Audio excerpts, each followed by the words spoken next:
Hello, it's 7 o'clock, and as promised, we are here. We, as in just me, on the Alternative Healthcare Center's Facebook page. And I am here tonight to talk about fats. So I titled this Fatty Fiction, and I'll get started in a minute. But while I wait for maybe a few people to hop on, I'll introduce myself. I'm Lisa Mislevy. I'm a registered dietitian, and I call myself an integrative registered dietitian because I work a lot like what you see in Dr. Jantz's office with all of his practitioners, and the way that they talk. We're holistic minded. We're always looking for the root cause of issues and, thinking critically about how to help people heal from the inside out. And so as a dietitian, I am not maybe like your standard dietitian, I guess. I don't know what you'd call it, but, us in the integrative field are more on the forefront of research and, thinking more holistically. So anyway, that's the kind of dietitian I am. I work at Beaumont on the floors in the hospital. I work in the integrative medicine department, which is, of course, my specialty. And I see patients there. I work with other functional medicine doctors. I refer all the time to Alternative Healthcare Center because I have been a part of them. They've been a part of me and my family's life for at least 22 years. So I'm always grateful to have them to lean on. So I'm thrilled to be here tonight. And at the end of this whole thing, Dr. Jantz is going to pop on and give his 2 cents about fat as well. Okay. So I am going to get started here and just make sure that I can go here. So you can see me, you can see the other screen where I have my slideshow presentation that I wrote for you. And I'm going to move along at a nice clip so that we don't get stuck anywhere, we as in just me. And then if you have to review anything, please feel free to go back and watch the live. I'm sure they'll post it on their Facebook page. I'll put it on my Facebook page. And at the end of this, there's going to be a handout for you to look at. You can download it. I have it here, and it's going to have a summary of almost everything I'm talking about, and it's going to give you some very useful tips and lists for you to use at home as well, okay? If we have time, we will go through that. So let's get started. So first of all, what is fat? I think most people are pretty savvy on this topic, actually. I find that working with the population that I work with, even, like lay people, I guess, non-integrative people even understand the difference between healthy fats and unhealthy fats, and have kind of, understood that there's been a lot of misunderstanding about what the fats do in our body. So the old thinking was that fat equaled, clogged arteries, and that you were going to get plaque buildup in your carotids and have a stroke or heart attack and die. So that started in about the 50s with all of Ansel Keys' research. But even he himself, went back kind of on, what he promoted. And it was too late by then, and it got way out of control. And there was a lot of, larger corporations that got involved. So it took off. But let's talk about some fat facts. Fat is a macronutrient, one of 3. There's fat, there's protein, and there's carbs. So fat is one of those 3 macronutrients. Everything you eat is one of those 3 things. So fat's important. We have to have that. It's nothing you can go without and do a zero-fat diet. It keeps you full. It keeps you satisfied when you eat fat. It's the satiety macronutrient. So it's really important in your diet. It's not bad. Fat also becomes deeply integrated into every cell in your body and every tissue, because fat is really so much a part of us. I wish I knew a number how much fat we're made of, but it's a lot. If you've ever taken biology, you know exactly what I'm talking about. Every cell membrane is made of fat, and your brain is mostly fat. So this is all very important, and we need to make sure that we have plenty of fat in our diet so that we're replenishing ourselves with adequate fat. Okay. So some fat facts that are important. This is a really complicated topic, but I'm going to make it super sweet and simple here. There are polyunsaturated fats. Okay, These, are as omega-3 fats. There, within that category are the alpha linoleic acids. There's the DHA and the EPA. Okay, so that's the whole like why you need to have, you take your cod liver oil or have the healthy fatty fish, eat your walnuts, things like that. We'll go over the list later. Then there are omega-6 fats, also polyunsaturated fats. This has to do with their chemical structures. I'm not going to talk about that today. So the omega-6 fats are the linoleic acids, and those are essential fats. Okay, so are the omega-3s, and this linoleic acid, meaning that you have to eat it to actually consume it. We have very poor turnover in our metabolism. So when we eat other foods that are not high in these fats, so we need to eat them adequately in our diet. There's arachidonic acid, and there's gamma-linoleic acid, and then the conjugated linoleic acid. So there's stories behind all of these, but we'll save that for another day. Okay, so I already said that the omega-3 fats, all of them, we really need to eat. You can convert some of them from some food items, and those are going to be listed in my handout here on the second page. Down here, there's a list of the foods and which ones will convert into your DHA and your EPA. They don't convert as well as actually eating the animal products with it, though, okay? And then the omega-6 fats, like I said, the linoleic acid is one that you need to consume in your diet. And again, I still have a list of foods that you can reference and see what to add in your diet. Maybe you're already eating some of these things too. We're typically not low in omega-6 fats. We're typically low in the omega-3 fats. The balance used to be, we think, right, with early humans, maybe equal or like a little bit more omega-6 and a little bit less omega-3. And this was considered to be normal and very healthful for us. But over the years, especially since this whole fat is going to hurt you thing, we turned to the vegetable oils to do all of our food prep. And the omega-6 content went way up and out of proportion from the omega-3s. And so then, a lot of disease went rampant. If you look at charts and how, diseases have progressed over the years, it's really largely in part due to that. And there's a lot of research behind this. You don't have to take my word for it. I know I'm saying it real quick, but there's a lot of research and thought put into this whole concept. And one of the books I do reference in this handout, it's called Deep Nutrition by Dr. Kate Shanahan, Catherine with a C, Shanahan. And I love the way she wrote this book. She talks in detail about fat. It's in a super easy and funny, which I love, way to understand. And she really puts the whole big picture together, which I appreciate. So consider checking out her book. Okay, so we did polyunsaturated, and now they're saturated fats. And we all know this one. This was very demonized. You will find it in your animal products. You're going to find it in coconut or palm oil. It is not considered an essential fat like the other ones, but you really can't live without it very well. Your body will make some, but it's important to have it in your diet too. There's a ton of studies on this too. I'm like reading and looking all at the same time here. There's a lot of studies that will show so many misconceptions that have been made about saturated fat, that cholesterol doesn't just go up all of the time because of having saturated fat. For some people with genetic hypercholesterolemia, that's a different story, but that's a very minor subset of people, and we catch it and we change it. It's not a big deal. But yeah, having more of the right saturated fats, actually, I watch the labs come down. I watch the LDL come down. I see the HDL go up. And you see the deeper profile of more intense labs that you can get done improve, which is really exciting and really just shows me, hey, there's so much more to this, and we need to be open-minded about it. Okay, so fat, especially saturated fat, will form all of your cell membrane outside layers. It's called the bilipid membrane, and this is made, every single cell is made of that and needs it. Saturated fat and cholesterol are also part of your HDL, and if you have the right types, it will improve your HDL labs, which sounds completely wrong and backwards, right? But it happens all of the time, and I watch it, or I would never recommend it if it wasn't good for you.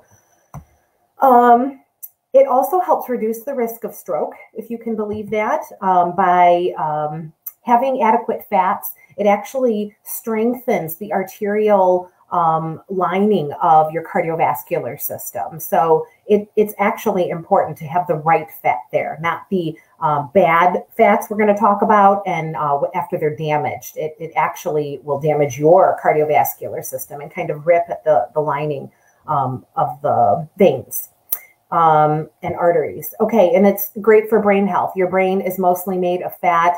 A huge portion of that is saturated fat and cholesterol. That's why breast milk is so heavy in cholesterol and fat, because it's that important for the baby and his growing brain. So important there. And it's also very ideal for high heat cooking. It all got taken away, it seems like, after the 50s when, you know, it was demonized, and then we started using all these vegetable oils, and they're very unstable and they don't like it. When you heat them that high, they'll hurt you. They bite back. So saturated fats are actually really ideal for cooking in. But I'll tell you here, it's super important. In my slide there, it says that quality makes all of the difference. So that part I can't stress enough. And if you're on a budget, I would say put all your money in the animal fat products, because that is where it's, I just think, going to affect you the most. Okay. So, hi, Fort Lauderdale, now, all the way from Florida. Thanks for coming. All right. I was mentioning this in the last slide, that we are made of fat, like a lot, to sound like one of my teenagers. The top picture there, I can't really point, can I? I'm pointing, but you don't know where. The top picture is of that cell membrane I was saying. It goes around every cell of your body, okay? Or every cell that's in your body, which is a lot, billions, trillions. And every single cell there is made up of those fats. And then on that layer is cholesterol. And all those little cholesterol molecules help with cell signaling and communication, which is really important. They say cancer is when cells stop communicating. So hormones are a part of this intricate communication. So it's really important and crucial that we have fat present. Now, I'm not saying, you know, drink liquid butter all day long, but I'm just trying to explain fat. Also, the second picture down is hormones. Every hormone, I almost fell off my chair when I learned this in my master's program. Every hormone has the backbone of cholesterol in it. So doesn't that mean we might need a little bit of cholesterol, or at least very high quality cholesterol if we're going to eat it? Food for thought. Okay. I know I'm not a comedian, but I can't help it sometimes.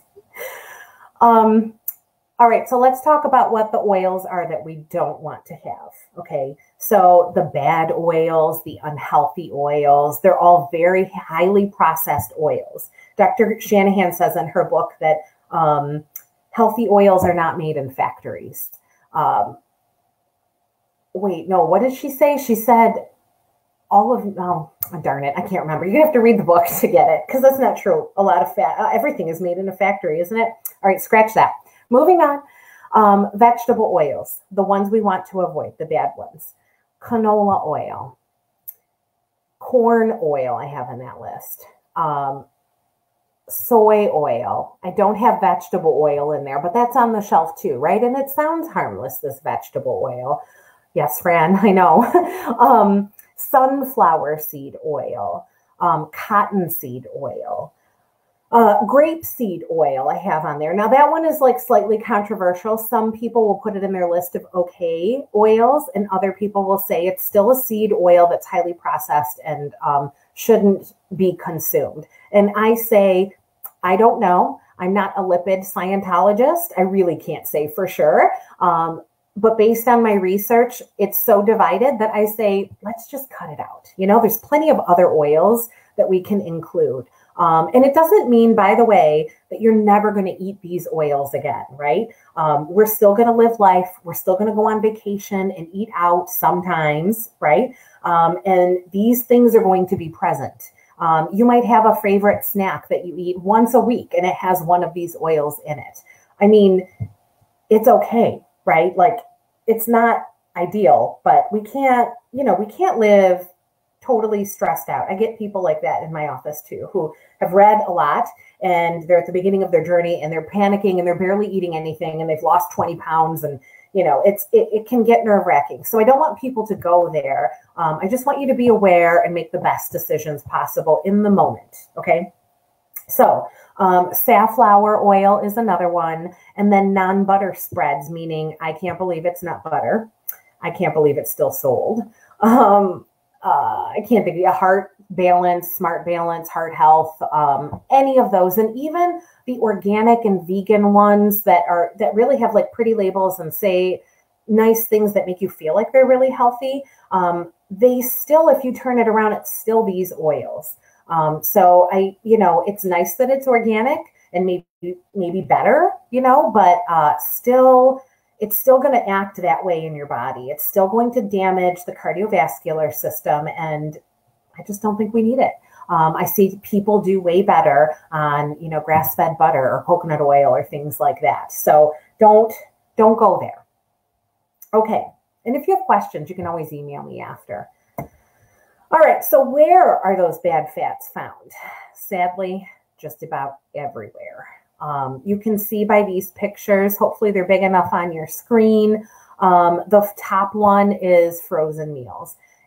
Even the nice brands, even the organic brands, the well-balanced, macro bowls and all that stuff, they're still using vegetable oils. They're affordable. They're cheap. And that's what companies, maybe even have to use. I don't know. I'd pay more for something better, but they're still going to be there. So maybe don't buy frozen meals, or if you have one once every couple of weeks because it really saves you when you're in a bind, no biggie.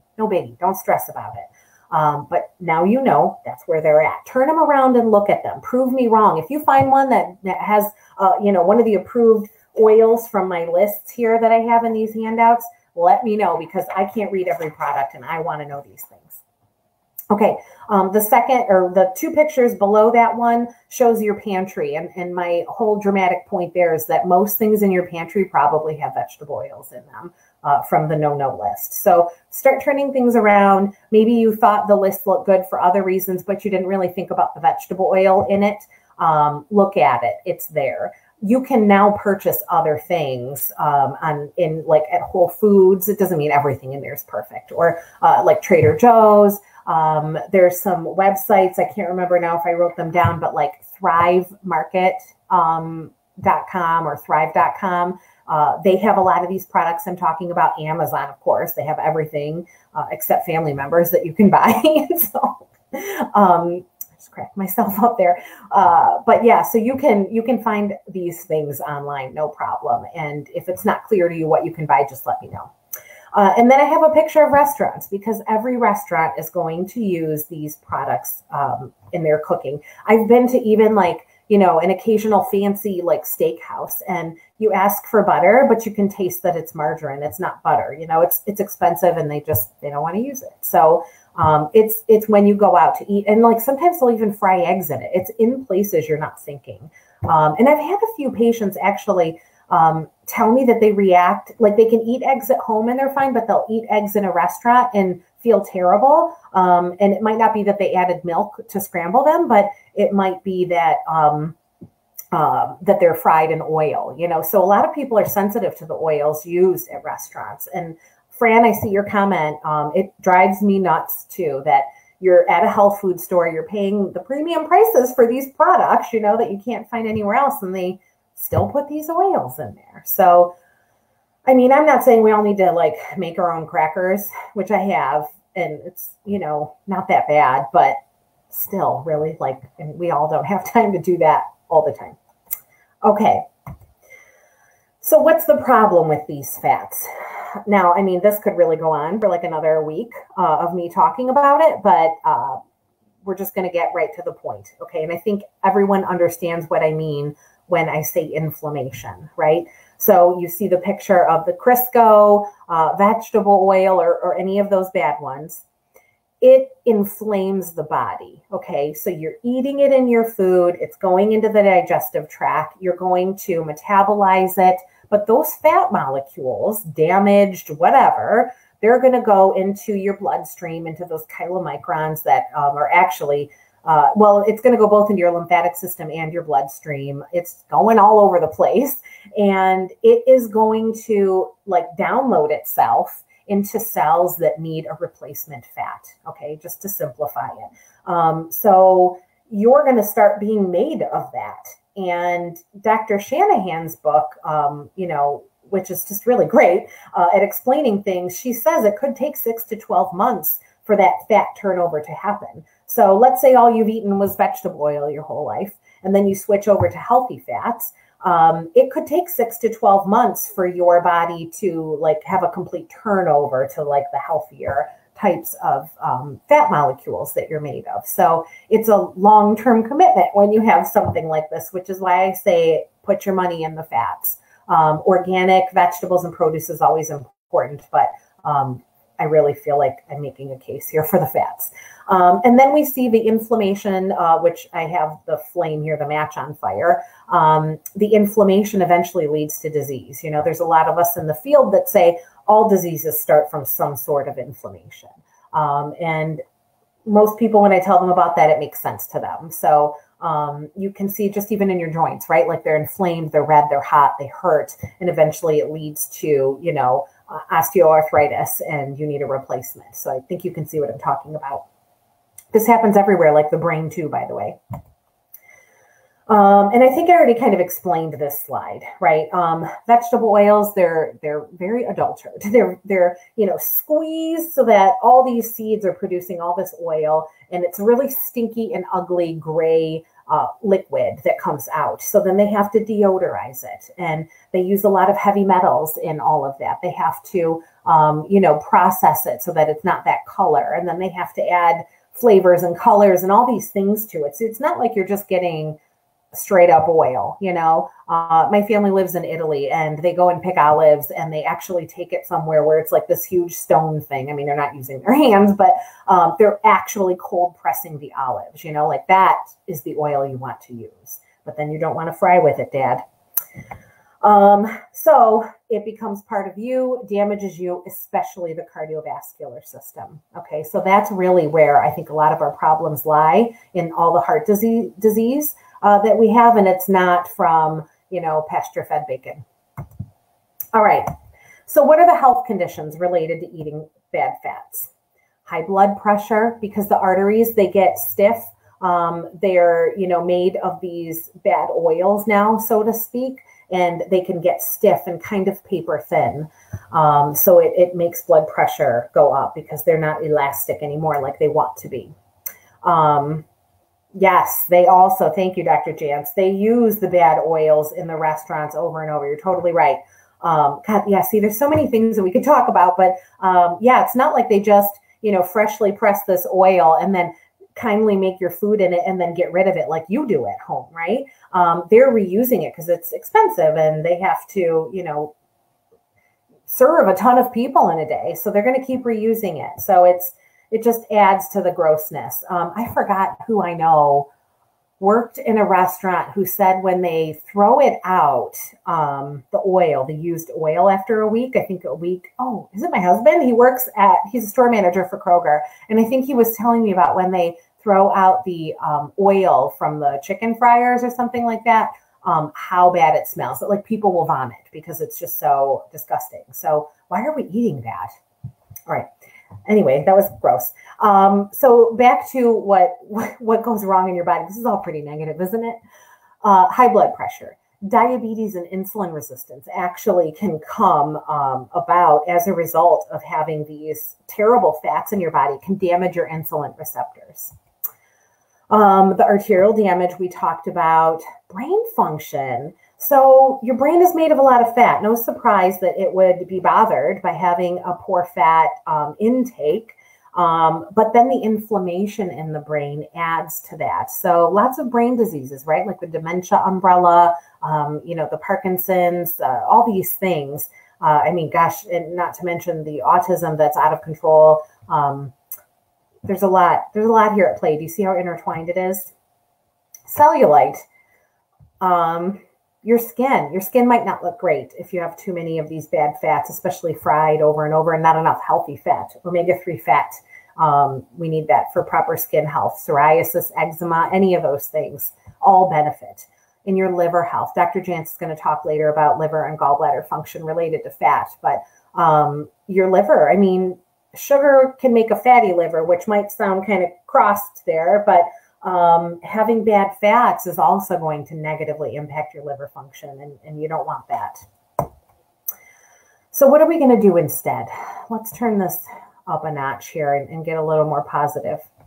So it's not that bad, and it's not that hard, especially now in 2020, right? Like, we have more resources than ever to do the right thing. So forget about your childhood, forget about your, past vegetable oil life, and think about what you can do now, or maybe tomorrow because it's late, right? Like, what can we really do tonight? But think about what you can do going forward, okay? And I'll tell you. And then the handouts have way more detailed information in them, but there's only so much time here tonight. Okay, so cook foods at home, use your own fats. You'll totally know what's in it then. Bring food with you to work. I know this sounds really obvious, but it's that easy. You can just, I would pack my lunch and actually my whole day the night before, and I would have breakfast, snacks, and lunch for the entire next day. It takes a minute, but then no stress about anything, right? Like, I know where my food's coming from. I don't have to spend any money, and I'm not worried about my health or neglecting it. There's lots of safe prepackaged products at the locations I mentioned earlier, and there's lots of companies. Just start reading labels because they make new ones all the time. I can't keep up with all of it, but you can absolutely pick the right products and feel good about what you're eating.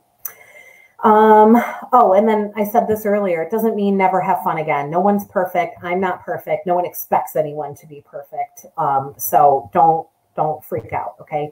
If you're going out to eat, just make a better decision than another decision, okay? Don't get the chicken tenders and fries or the fish and chips. That would never be great in my book, but, choose something else. Can you get a salad? You can even bring your own dressing if you're really worried. You can, just get like a meat and a vegetable and a potato, and there's probably some vegetable oil, but it's better than the other thing. All right.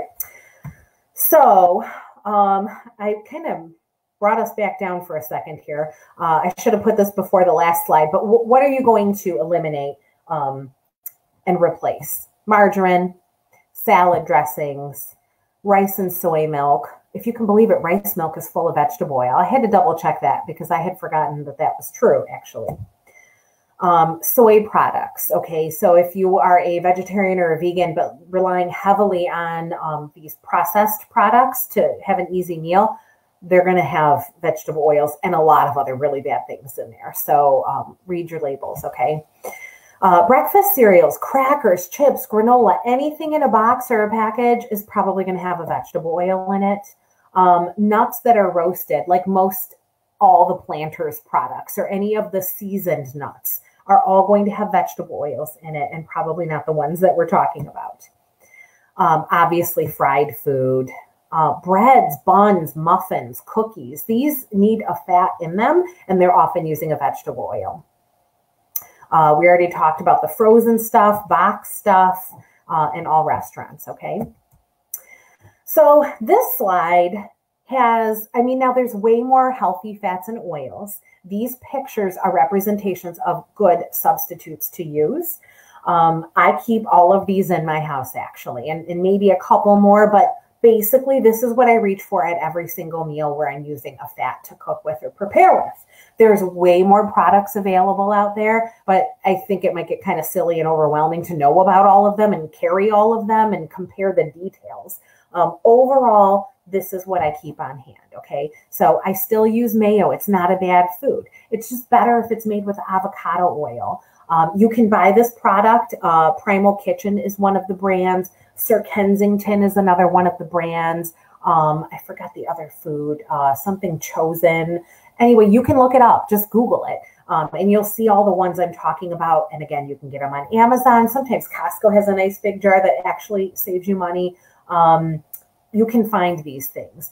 All the other vegetable oils, even if they say olive oil on the front, turn it around. You're going to see it's olive oil and canola oil. Okay, it's going to always be a mix of two because it's too expensive for them. That's why these alternatives, I'm pointing again, that I'm showing you on the slide here, they're expensive because they're using good oils, okay? But it's worth the money to you.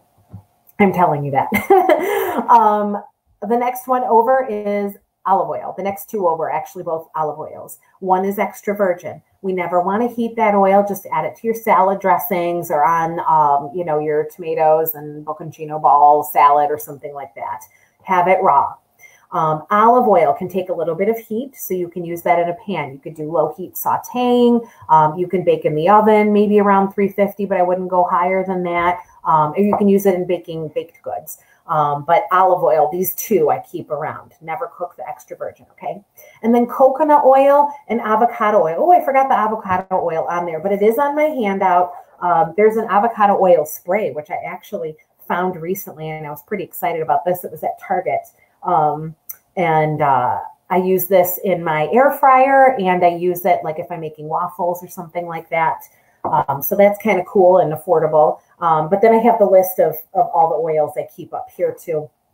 So you can download that. But coconut oil and avocado oil can take the higher heat. So if I'm roasting vegetables, if I am going to grill something, which I know is not ideal because it makes carcinogens out of the meat and the oils. But sometimes you just want to grill something, and that's okay. Not every day, right? Just sometimes. Then I'll use some avocado oil. I don't even know. It's probably hotter than that on the grill, but, you know, peace of mind. Kerrygold butter or any other grass-fed butter brand. Vital Farms is another one. And then there's Poulja or something. It's a French one. I'm not sure how you pronounce that. I can't remember the letters on it now. But those are, I believe, all grass-fed. But I still think Kerrygold is a better yellow color and flavor, and it's softer. I love it. I love it. So Kerrygold is an excellent butter to use. And on my handouts, I have cooking temperatures for all these fats listed as well. So if you want to know how high to heat them, you can look there. Just plain avocados. Oh my gosh, my pointer this whole time, I could have used it. Darn it. Avocados are an excellent fat. I think everybody knows that. My children know that. And then nut butters. Almond butter, cashew butter. I mean, there's all kinds out there now. I know peanut butter has a bad rap for the mold. It's actually a legume. Some people can't tolerate it. It's a high allergy food. You know, but the nut butters in general are great fats to use in your whatever you're doing. Where do you find them? Oh, I did write it down. Kroger's, Whole Foods, like regular grocery stores now have a lot of this. I don't go anywhere out of my way to do my shopping. I can get it all there.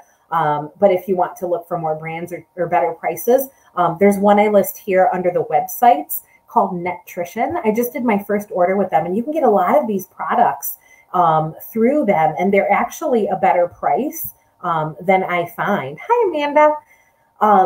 So I like ordering through them now, and it's a great, like they have flaxseed meal, and they have, you know, I don't know, all kinds of things. Or if you're doing keto, they have lots of keto foods, which are highly processed foods and not always the healthiest, but they have good prices. So those are some resources for you to look at and look for these brands. If you haven't before, just take your time one day and go a little slower through the store. You'll find them. Okay.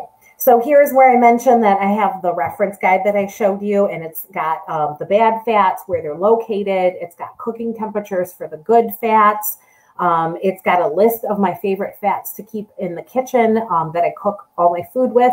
And then at the bottom is the list of foods you can eat that have the essential fats in them, like the DHA, EPA fats, foods that convert to those omega-3s, and the linoleic acid fats that you can eat so that you have everything that you need. All right. I'm going to pull Dr. Jantz on here in a second. Oh, here, he's ready. But let me just say one last thing. This is my bottom line. I know this was a lot, and it might seem complicated and overwhelming, but I'm going to just make it real easy here, okay? Fat is important, but it's just one component. The whole diet matters. And one screw up isn't a big deal. It's what you do every day that matters. Okay. So think like that. Don't panic. Eat whole foods and cook at home. It really will solve everything. If you have these ingredients on hand and you cook at home, you're good. Okay. Just avoid the harmful fats most of the time. We talked about that. Keep things within decent temperatures. But once you read the guide, you'll learn it and it won't be a big deal anymore. Sugar plus the bad fats work together. So, just to kind of throw another one at you here, if you haven't already gotten sugar out of your diet, mostly, really think about it now. Okay. And then, just have fun with this and let me know what you do. I love hearing success stories. I like learning about new products. So, stay in touch with me. You can do it through the Facebook comment section here, or you can come find me in Nutrition Uprising. I do virtual visits too if you need help and want to talk one-on-one with me. All right, let's get Dr. Jantz in here. Yay! Hi, it worked. Hi. Am I on? I think I'm here. Hi. Okay, good. I hear you. There you are. You can hear me? Okay, great. You're here. I confirm it. That was a great presentation. It's a good reference too to go back to, because even in the half hour there or less, there's a lot of material to cover, and it's a great review because we'll upload it to YouTube also. And we've got the handouts at the clinic about the fats and oils guide because it's all listed right there. The motto of the docs at the clinic has always been that good fats make you skinny and bad fats make you fat. And that there's a lot of truth there. I love it. Ton of fat. Pretty much follow what Lisa's been covering here, using olive oil on my salad and coconut oil to cook with, and I eat coconut butter and coconut oil.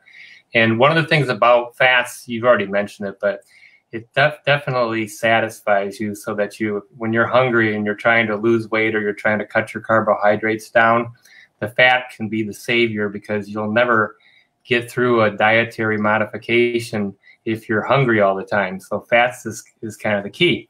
However, there is one problem with all these fats, whether they're bad or good. There are a lot of patients or a lot of people on this planet, including our patients, that they can't digest fats. And that's because usually it's their gallbladder that can't handle the gallbladder and the liver. So if your gallbladder and your liver are compromised, you often have to take products like AF beta food, which those of you that are patients that watch this, a lot of people have used AF beta food, choline, what's called number 61, Colinest as a drainage remedy. So there's all fast food. There's different products that will clean up the sludge in your gallbladder. And people who are very young can have gallbladder problems. I mean, under 10 years old, you'll see some kids come in and they end up in the hospital with, attacks and spasms, and they're sick all the time. And you've got to thin that sludgy bile. It's like oil that hasn't been changed in your car for like 100,000 miles. And, gallbladder can make a lot of, when you eat pizza, for example, too greasy foods, it'll really hit you. And when the gallbladder gets worse and worse and worse, then sometimes drinking a glass of water makes you feel sick. What did you want to say, Lisa? You wanted to throw something in. You look like you wanted to say something. Oh, I was scratching my eyebrow, but I completely agree. I'm glad you said that because I've had people tell me that, and I didn't think of that. So thank you. Yeah, and the other thing, too, I did a women's hormone seminar online, and she was awesome for standard process. And you have to realize when you make your hormones, you start with cholesterol, and then it goes down into the progesterone and estrogen and testosterone. So if you don't have good fat, you'll have poor hormone function. You'll have lousy periods. You'll have a lot of PMS. You're more prone to cancer when you eat the bad fats. So all these things play a part. And one of the studies, or two studies that she cited that I was like, wow, this is awesome. She has two studies that show that your cholesterol your total should not go below 180. You're always hearing get it down to 160, 150, 140, because if you go too low with your cholesterol, not only do you have hormonal dysfunction, but you can get dementia, Alzheimer's, etc., and you have a higher risk of cancer and stroke if you lower your cholesterol. You need that. Lisa covered it, but you need that good fat. Kids need that good fat. That DHA, one of the good fatty acids, omega-3, is very calming to the body. It helps you sleep, and it helps kids calm, helps them concentrate, helps the brain. Obviously the other part, EPA, is important too. Before I forget, I think my dad's still watching. It's his 86th birthday, so I want to give a shout out to my dad from Happy birthday! My wife Fran and I, and from Skylar and Kaylee and Alex's 3 grandkids. Dad, you're awesome. We love you. And if you went out of the room and you stopped watching this, you can watch it later. Okay. One other thing too. Fat-soluble vitamins don't get digested because, like vitamin A, D, and E, and the studies are showing vitamin A, and especially vitamin D, you keep your levels up into the 50s, and it's just a complete flip-flop on your ability to have a great outcome if you get attacked by the COVID virus, or any virus for that matter, or any microbe or bug. So it's all a very big part of your immune system, and that can be the drag on your body as you're not getting the fat-soluble vitamins out of your food. So we also do a 21-day cleanse on patients. That can be the make or break of fixing your hormones. A lot of people lose weight. But that's not what it's for, but you could lose 5 to 15 pounds on it, typically. And it helps your hormones function properly, and it gets rid of what we call the bad estrogens, because a lot of these chemicals like Roundup and pesticides, they actually sludge up your gallbladder, but they also block the estrogen receptors in the body, and that's where you're seeing more and more cancer because of these bad fats, but also the estrogen being produced from, it makes sort of like a estrogen dominant part of, like in a woman or a man, where you get too much estrogen. In fact, men who have prostate trouble, and any men that are watching that over 50, typically that's a common thing. The prostate will swell up because you'll have too much estrogen in your body from these pesticides and different chemicals. And the point I'm making is the liver has to filtrate that. And our livers, just about everybody needs a liver cleanse, and it can be a game changer. I'm going to definitely reference everybody back to Lisa's fat and oil guide, because we've got that in the clinic. And one thing that's great since she joined our group is that she